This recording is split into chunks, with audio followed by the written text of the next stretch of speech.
যার সংসারে স্বামী খারাপ, ওই মেয়েটা তিলে তিলে বুঝতে পারে যে তার সংসারে চলাফেরা করাটা কত বড় একটা মুশকিলের কাজ, কি পরিমাণ যন্ত্রণা এবং কষ্ট নিয়ে এই মহিলাটা দুনিয়াতে বেঁচে আছে। আপনি মনে করতেছেন কি জানেন, আমরা মনে করি মানুষের বাহ্যিক দৃষ্টি দেখে আমরা মানুষকে জাস্টিফাই করি, মানুষের বাহ্যিক সুরত দেখে আমরা মনে করি এই মানুষটা মনে হয় অনেক সুখে আছে। আপনি মনে করেন দামি দামি অলংকার, দামি দামি স্বর্ণ গহনা পরলেই, আপনারা ভাবেন দামি দামি 3 পিস পরলেই মনে হয় এই মহিলাটা সুখী আছে, এই মহিলাটা আনন্দের ভিতরে আছে, এই মহিলাটা ভালো একটা অবস্থানে আছে। যখন সে কথা বলে তখন মানুষের সাথে হাসি মুখে কথা বলে, এই রকম অবস্থান দেখলেই আমরা ভাবি যে এই মহিলাটা আসলে অনেক অনেক আনন্দ এবং অনেক অনেক সুখে সে আছে। এটা আমাদের সম্পূর্ণ ভুল ধারণা। দেখেন, এটা আমাদের সম্পূর্ণ ভুল ধারণা। অনেক নারী আছে কাহারও কাছে নিজের কষ্টের কথা ব্যক্ত করে না। অনেক পুরুষও আছে হাজারো কষ্ট নিজের মনের ভিতরে রেখে কাহারও কাছে বলার চেষ্টাও সে করে না। গত কয়েকদিন আগে একজন নারী সে আমাকে ফোন দিয়েছিলেন যে হুজুর, আমি তো আপনার বয়ানটা ম্যাক্সিমাম সময় আমি আপনার বয়ান শুনি, আমি আপনার আলোচনাগুলো শুনি, তো হুজুর আমি তো খুবই একটা কষ্টের ভিতরে আছি, না পারি কাউকে বলতে, না পারি সইতে। এবার চিন্তা করলাম যে এই কষ্টের কথাটা আপনার কাছে আমি একটু শেয়ার করি। আমি জিজ্ঞাসা করলাম যে আপনার স্বামী কোথায় আছে? তখন বলতেছে হুজুর আমার স্বামী তো ইউরোপে আছে, আলহামদুলিল্লাহ খুবই ভালো অবস্থানে আছে। তা আমি তো বললাম তাহলে তো আপনি তো অনেক সুখে আছেন, আপনার স্বামী যেহেতু ইউরোপে আছে, পৃথিবীর একটা টপ লেভেলের রাষ্ট্র, ইউরোপে যাইতে পারলে আমরা মনে করি যে নিজেকে সাকসেস মনে করি, তা আপনার স্বামী তো এরকম ইউরোপে আছে। তো মহিলাটা আসলে আমার কথা শুনে কান্না শুরু করে দিলেন। তা আমি জিজ্ঞাসা করলাম যে মা, আমি তো আপনাকে কান্না করার কথা বলি নাই, আপনি কি আমার কথায় কষ্ট পেয়েছেন? না হুজুর, কষ্ট পাই নাই। হুজুর আমার বাস্তব সুরত দেখে, আমার অবস্থান দেখে আমার এলাকা পাড়া প্রতিবেশী তারা মনে করে যে আমি আসলে অনেক সুখী আছি, কিন্তু আল্লাহর কসম হুজুর আমি বিন্দু পরিমাণ কোন সুখে আমি নাই। আমার সুখ আমাকে ধরাই দেয় নাই, আমার বুকে পাহাড় সম পরিমাণ কষ্ট নিয়ে আমি সংসারের ভিতরে আমি বেঁচে থাকি। তা আমি জিজ্ঞাসা করলাম যে মা, এত কষ্ট কি কারণে? অবশ্যই কোনো একটা কারণ তো অবশ্যই আছে। তখন এই মহিলাটা কান্না শুরু করে দিয়ে বলতেছে হুজুর আমার স্বামী ইউরোপে থাকে ঠিক আছে, কিন্তু আমার স্বামী যেই পরিমাণ একজন স্ত্রীকে ভালোবাসার কথা, যেই পরিমাণ একজন নারীকে একজন স্বামী হিসাবে ভালোবাসা মোহাব্বত করার কথা, সেই পরিমাণ মোহাব্বত ভালোবাসা তার অন্তরের ভিতরে নাই। আমি গোপনে শুনতে পেরেছি আমার স্বামী নাকি অন্য কোনো নারীর সাথে তার এফিয়ার চলতেছে, তার পরকীয়া নামক জঘন্য পাপের কাজও চলতেছে।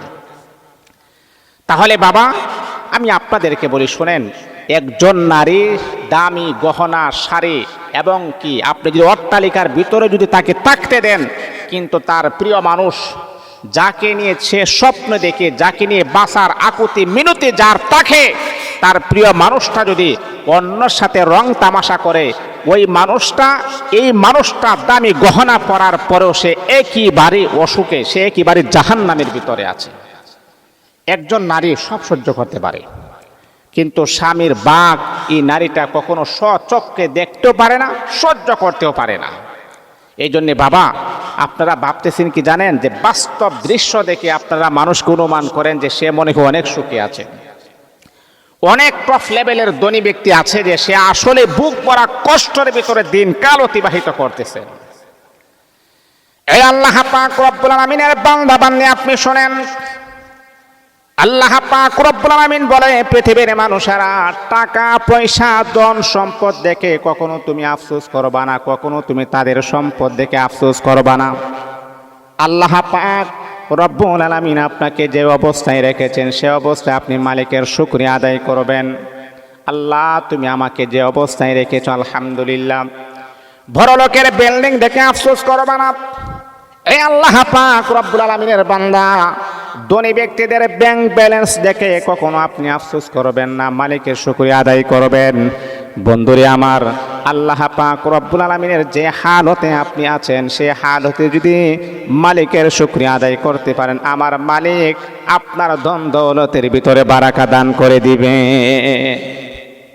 আপনি যে অবস্থায় আছেন সে অবস্থায় মালিকের শুকরিয়া আপনি আদায় করবেন। আল্লাহ আলহামদুলিল্লাহ আমি খুবই সুখী আছি, আলহামদুলিল্লাহ আমি ভালো অবস্থানে আছি।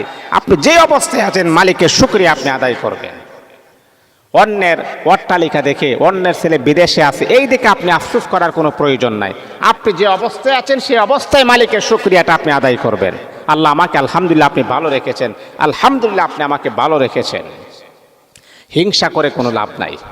মানুষকে হিংসা করবেন না। যে উপরে উঠতেছে তার জন্য আপনি দোয়া করবেন, আল্লাহ তাকে আরো বেশি উপরে তুলে দাও। আফসোস করা দরকার নাই। এই সব আপনার কিন্তু মহিলাদের ভিতরে সবচেয়ে বেশি, যে মানুষের ভালো চাইতে পারে না। একজন মানুষ ভালো চলতেছে, ভালো খাইতেছে, ভালো পড়তেছে, আর একজন মহিলা জলে পুড়ে ছাই হয়ে যাচ্ছে। এটা করার তো কোনো দরকার নাই, হিংসা করার কোনো প্রয়োজন নাই। আর হিংসুককে আমার আল্লাহ কখনো পছন্দ করেন না, তাকে ভালোবাসেন না, আমার আল্লাহ তাকে ক্ষমাও করেন না। এই আল্লাহ পাক রব্বুল আলামিনের বান্দা বান্দী, আপনি জানেননি মানুষের জন্য যদি আপনি দোয়া করেন তাহলে সেই দোয়াটা তার জন্য কবুল হওয়ার আগে কি আমার আল্লাহ আপনার জন্য কবুল করে নেবেন। আপনি তার জন্য দোয়া করবেন, অপরের জন্য আপনি দোয়া করবেন। রব্বুল আলামিন, আয় আল্লাহ তার সম্পদের ভিতরে বারাকা দান করো, আয় আল্লাহ তার সম্পদ বৃদ্ধি করে দাও, আল্লাহ তার টাকা পয়সা বাড়ায় দাও। আমার রাসূল বলেছেন, অন্যের জন্য যে কোনো পুরুষ যখন দোয়া করবে, মহিলা যখন দোয়া করবে, এই দোয়াটা অপরের জন্য কবুল হওয়ার আগে আগে নিজের জন্য আমার আল্লাহ কবুল করে নিবে।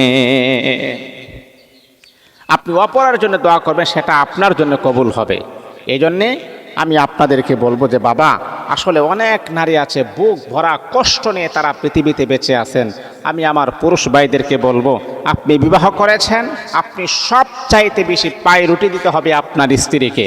আপনি যদি আপনার স্ত্রীর হক আদায় না করেন, আল্লাহ পাকের কাঠ গড়ায় আপনাকে আসামির বেশে দাঁড়াতে হবে, আপনি গ্রেফতার হবেন, আপনি আল্লাহ পাকের জাহান্নামের প্যাসেঞ্জার আপনি হয়ে যাবেন।